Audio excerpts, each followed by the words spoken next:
wari uzi ko nyampinga w'u Rwanda agira uruhare rukomeye mu gukemura ibibazo by'abanyarwanda biciye mu mushinga yahisemo? Yageze ku kigo cy'amashuri y'abana ahitamo kubafasha bari mu wa mbere. Yaratugabiye ingurube zenda kubyara, hanyuma anazitugaburira amezi 6. Yatwigishije gufata abana bari mu mirire mibi.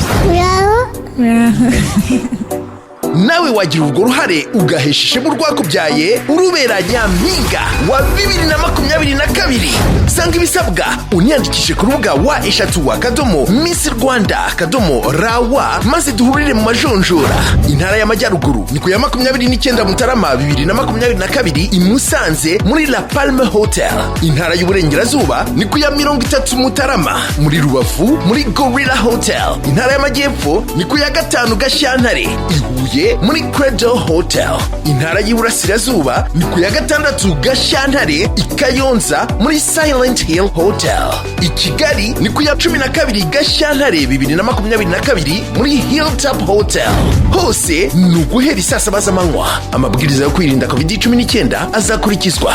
Uyu mwaka kongerera ububasha umwana w'umukobwa no guteza imbere ubukerarugendo bushingiye ku muco nizo ntego zacu. Ntimuzacikwe.